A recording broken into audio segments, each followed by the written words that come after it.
Morning, শুভ সকাল। আজকে রান্না করব বিয়েবাড়ির স্টাইলে ইলিশ মাছ, সর্ষে ইলিশ। তাহলে দেখতে থাকুন কীভাবে আমি সর্ষে ইলিশ করছি। আমি যেভাবে করছি আপনারাও একবার ট্রাই করে দেখবেন, অবশ্যই সেটা খেতে খুব ভালো লাগবে।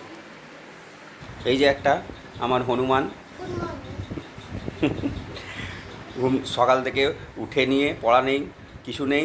আজকে সানডে বলে উনি পড়বেন না, উনি শুধু একটা ড্রয়িং করবেন আর খেলাধুলা করবেন। এই যে ইলিশ মাছ ধুয়ে পরিষ্কার করে রেখেছি। আমাদের তো বেশি দরকার নেই, কারণ বাবা আর ছেলের দু পিস করে, যদিও ও তো আবার 2 পিস খাবে কিনা সন্দেহ আছে, কারণ এ তো ও ইলিশ মাছ তো প্রচুর কাঁটাযুক্ত মাছ, তো ছাড়িয়ে ওকে আস্তে আস্তে করে খাওয়াতে হবে। প্রথমে ইলিশটার মধ্যে দিলাম দই, টক দই,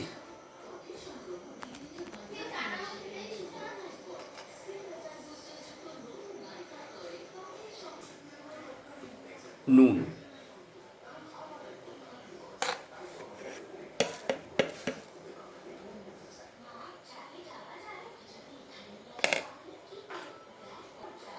হলুদ,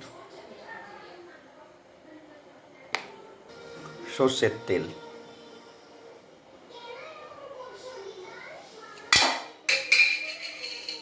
এইবারে এইটাকে ভালো করে মিশিয়ে নেব।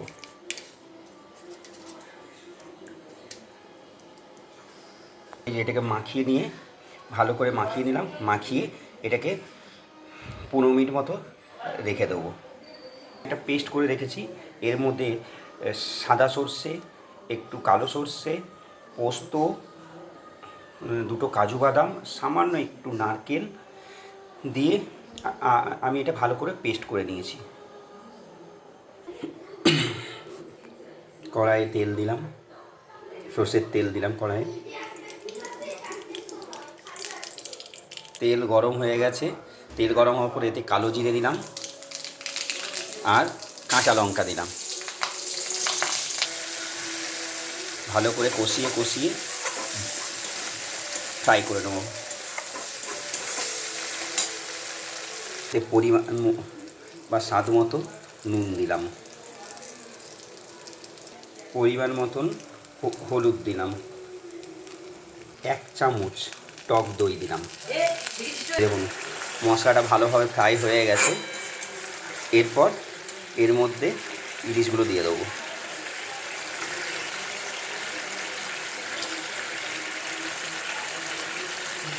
দিয়ে এটা কিছুক্ষণ ঢাকা দিয়ে দেবো। ইলিশ মাছ তো সেদ্ধ হতে বেশি টাইম লাগে না, খুব কম সময়ের মধ্যেই হয়ে যায়। ইলিশ মাছ দিয়ে দিয়েছি, ওপর থেকে আরও 2টো লঙ্কা, কাঁচা লঙ্কা মাঝখান থেকে চিড়ে দিয়ে দিলাম, তাতে ফ্লেভার এবং গন্ধটাও আসবে এবং সামান্য একটু ওর ফ্লেভারটা আসবে। একটা কাঁচা লঙ্কার একটা সুন্দর ফ্লেভার থাকে, সেই ফ্লেভারটাও আসবে আর একটু সামান্য ঝালও হবে, খেতে সুস্বাদু হবে। ব্যাস, এটা এবার স্লো ফ্লেমে কিছুক্ষণ রেখে দেবো। এটা কমপ্লিট হয়ে গেছে, এবার এটাকে নামিয়ে দেবো। এই দেখুন কমপ্লিট ইলিশ মাছ, সর্ষে ইলিশ কমপ্লিট। এই স্টাইলে বা এই প্রসেসে একবার করে দেখবেন, আশা করি সবার ভালো লাগবে। নমস্কার।